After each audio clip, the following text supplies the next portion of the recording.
Salut à tous, bienvenue dans cette nouvelle vidéo. Nono est avec nous, salut Nono.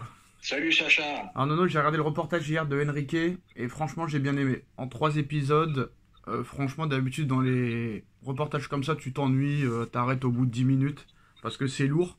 Mais là franchement, je sais pas qui c'est qui a fait le documentaire mais bien filmé, bien intronisé, bien expliqué et réellement top niveau. Alors, le mec est fou, hein, ça se voit, il est complètement ouf. C'est un reportage à regarder. Si vous avez Canal+, il est disponible. Ça s'appelle Vous ne pouvez pas comprendre. Donc c'est vrai que il y en a, ils comprendront pas. Le personnage. Alors de d'un côté, t'as envie. D'un côté, quand tu vois le reportage et quand tu vois certaines séquences, t'as envie de dire ouais, c'est vraiment le gars qu'il te faut. C'est vraiment le coach idéal qu'il te faut. Sauf problème, c'est qu'il est. Comment dire, il est pas comment on appelle ça, il est pas clair dans ses propos. C'est-à-dire que le mec, pendant le reportage, il te disait on n'a pas le temps de construire, il faut gagner tout de suite. Sauf que quand tu dégages Neymar, Messi, Mbappé, Verratti et compagnie et que tu reconstruis avec des jeunes joueurs et tout ça, t'es en construction. Donc à un moment donné, je sais pas s'il joue avec la presse, tout ça et tout. Il dit beaucoup d'insultes, hein. On a vu qu'à un moment donné, il y a un logiciel de montage qui marchait pas. Il a insulté le mec au téléphone parce que ça marchait pas, Nono. C'est un gars qui est un peu comme moi, il a toujours le nez bouché, il marche pieds nus sur la pelouse pour renforcer son système immunitaire. C'est un mec qui a mis du temps à trouver une maison parce qu'il leur proposait que des villas. Le mec, il voulait une maison normale. C'est un gars qui est humble, hein, même s'il touche beaucoup d'oseille. Bon, certes, il a perdu sa fille, c'est vrai, tout ça et tout. Il a fait une association, tout ça, mais c'est un gars qui connaît le football. Mais qui n'a pas vraiment réussi par où il est passé, à part au Barça. On peut pas en tenir compte. On peut pas en tenir compte vu l'équipe qu'il y avait à cette époque au Barça, Nuno. Mais il est un petit peu imprévisible. Mais c'est sûr qu'avec lui, tu t'ennuies pas. Ils ont remis tous les passages. Le passage qu'il a fait avec Mbappé, vraiment impressionnant, tout ça et tout. Alors c'est soit il n'arrive pas à faire ce qu'il veut faire, ou soit il se fout de la tronche de tout le monde, Nono. Donc c'est un personnage assez compliqué à cerner. Mais moi d'un côté j'aime bien, mais des fois dans ses choix sur le terrain, ça ne reflète pas ce que tu as vu sur le reportage. Donc tu as envie de dire à un moment donné, Nono, c'est le mec qu'il te faut, mais des fois tu te dis quand même que non, le gars, c'est pas le mec qu'il te faut. Et on sait pas quoi penser en fait. Eh ben oui, c'est les qualités, les défauts, voilà. Moitié-moitié, 50-50. Bon, on le sait, on l'a vu, c'est un sanguin, c'est un hyper sanguin, un hypersensible. Bon, il a des excuses, il a perdu sa fille, il n'y a pas pire que ça. Bon, mais comme tu as dit, il dit tout et son contraire. Moi, hypersensible, je suis pas d'accord, Nono. Hein. Eh ben moi, je pense que c'est un garçon sensible. Et puis bon, bah qu'est-ce que tu veux? Ouais, Bah, mais il il y a sensible et hypersensible, c'est pas pareil. Hein. Bon, ben écoute, on va pas jouer sur les mots. Bon, quand il te dit avec Messi, Neymar, Mbappé, avec 3 cracks, eh ben ça se saurait. On aurait déjà 5-6 Ligues des Champions au PSG et ça s'est pas fait. Donc de l'autre côté, il te dit, il veut des jeunes, il veut construire une équipe. Bon. À part son échec pour l'instant flagrant en Ligue des Champions, où c'est l'entraîneur qui a le taux de pourcentage le plus faible au niveau victoire, bon, bah, le mec, il fait quand même son job au travail. Tu sens que c'est un travailleur quand même. Bon, bah, comme tu as dit, on aime ou on n'aime pas, c'est spécial. Il a dit qu'avec Neymar, Messi, Mbappé dans l'équipe, il serait jamais venu quoi qu'il arrive. Même avec le plus gros salaire de l'histoire du football, il a dit. Jamais il serait venu. Ah bah oui, mais ça c'est évident. Avec trois gros égos comme ça, et là tu m'excuses, j'ai un petit fou rire. Avec les trois gros égos qu'il y avait, qu'ils avaient trouvé le PSG, Christophe Galtier. Bon bah écoute, Il avait, à la limite c'est comique quoi. mais il les avait au Barça, hein, donc il les connaissait. C'est pour ça qu'il dit ça. Parce qu'il les connaissait bien au Barça. Oui, mais au Barça il a gagné quand même malgré tout. Oui, mais ils étaient au top de leur forme à cette époque-là. Ah bah tu m'excuses, Messi, Neymar et comment il s'appelait l'avancement de Suarez, ah bah ils étaient au top. Hein, C'est ce que je viens de te dire. C'est ce que je viens de te dire, ils étaient au top. Tu viens de dire, ils étaient pas au top. Je viens de te dire, ils étaient au top, je viens de te dire. Ah, excuse-moi, j'ai mal compris. Donc c'était plus facile de les gérer que maintenant.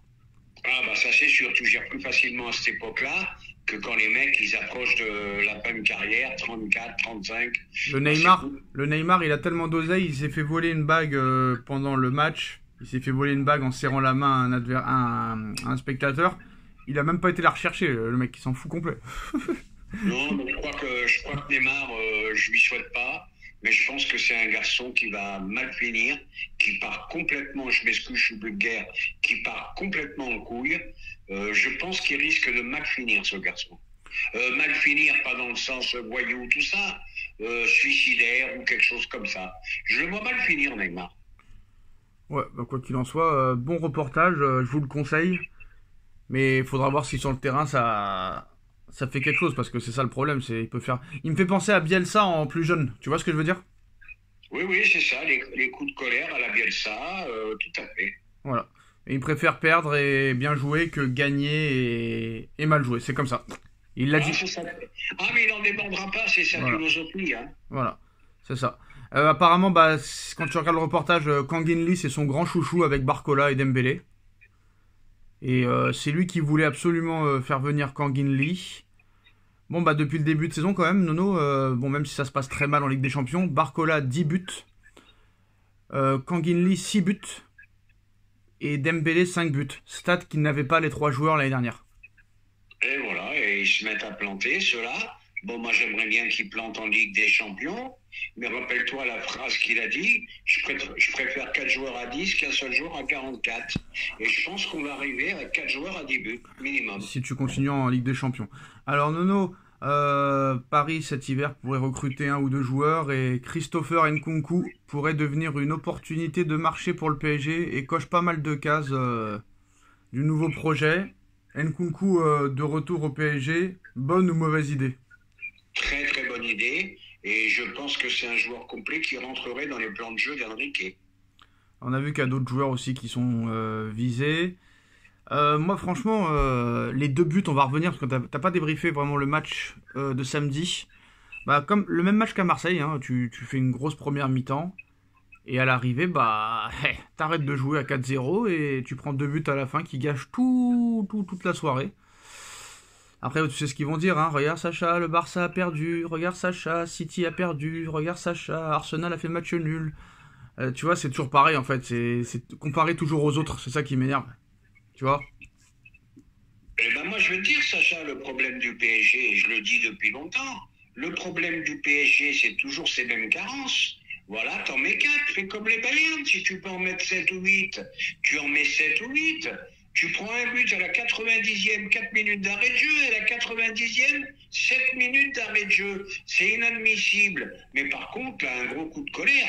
Là, il faudrait qu'ils ouvrent les yeux sur Donnarumma quand même, hein. Là, il est vraiment décisif.